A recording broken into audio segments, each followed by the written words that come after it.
얼마 전 서울여대 총학생회가 축제를 예쁘게 치르고 싶다는 이유로 청소노동자들의 대자보를 철거했다가 많은 질타를 받았습니다.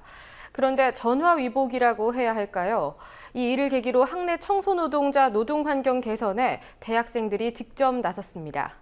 파업을 지지하기 위한 백지 확보도 발행됐다고 합니다. 성지훈 기자가 보도합니다. 지난주 SNS를 중심으로 온라인상의 서울여대 총학생회가 회자되기 시작했습니다. 서울여대 총학생회가 축제 기간 교내 미관을 해친다는 이유로 파업 중인 청소노동자들이 설치한 현수막을 철거했기 때문입니다. 서울여대 총학생회는 비슷한 시기 청소노동자들의 임금 인상과 노동환경 개선을 위한 후원 주점을 개최한 타 대학과 비교되며 더욱 세간의 입에 오르내리기 시작했습니다.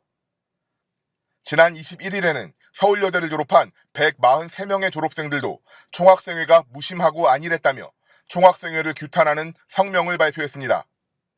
하지만 오히려 이 사건을 계기로 서울여대 청소노동자들의 파업과 투쟁에 연대의 손길이 늘어나고 있습니다.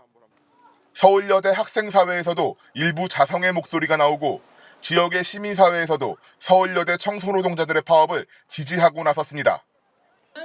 오늘 오후 서울여대 본관 앞에서는 서울여대 청소노동자들과 서울여대 학생, 장그래 운동본부 등 시민사회단체들이 기자회견을 열고 서울여대 청소노동자들의 파업을 지지하고 연대하겠다고 밝혔습니다.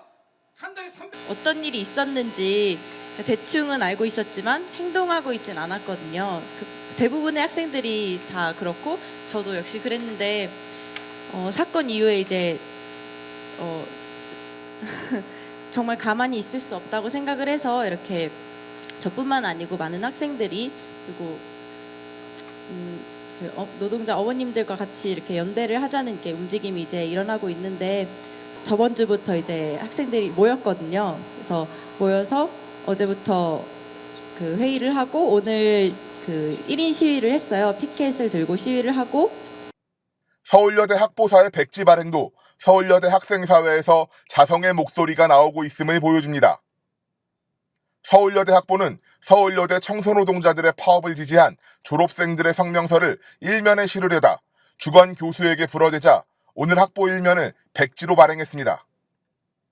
서울여대 학보는 적극적으로 해결에 나서야 하는 학교는 사퇴를 방관했고 총학생회 또한 마찬가지였다면서 중립을 떠난 언론기관으로서 자성의 목소리를 낼 필요성을 느꼈다는 입장문을 발표했습니다.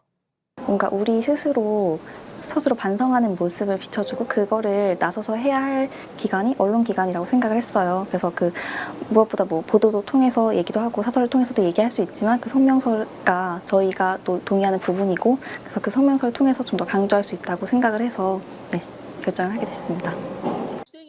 서울여대 청소노동자들은 오늘로 파업 36일째를 맞았습니다. 이삼옥 분회장은 8일간 단식 농성을 벌이기도 했습니다.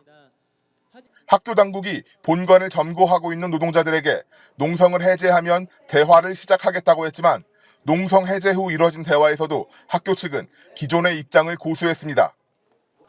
청소노동자들뿐 아니라 학생들과 시민사회 모두가 진짜 사장인 학교 측이 사태 해결에 적극적으로 나설 것을 주문하고 있습니다. 한 달 넘게 투쟁하는데 투명인간 취급하면서 어느 누구 한번 대화하자고 나오는 사람이 하나도 없었습니다. 행정실 비워달라고 조석관 대화를 하겠다고 해서 비워줬습니다. 결과 오늘 진짜 너무 아니한 답을 가지고 나와서 저희는 서울여대 청소노동자들은 지난해 시급 6,200원을 받았지만 올해 학교가 새로운 용역업체와 체결한 계약에선 임금이 시급 6,000원으로 책정됐습니다. 하지만 학교 측은 임금은 오히려 인상됐다며 더 이상의 인상은 불가하다는 입장입니다. 지난해 지급된 임금 6,200원 중 일부는 지난번 용역업체가 자체 지급한 것으로 학교와는 상관이 없다는 것입니다. 하지만 서울여대 청소노동자들은 실질 임금이 지난해에 비해 삭감됐고 같은 서경지부 소속 타 대학의 청소노동자들도 임금을 인상해 계약을 체결한 만큼 학교 측이 적극적으로 나서 임금 인상안을 수용해달라고 요청하고 있습니다. 국민TV 뉴스 성지훈입니다.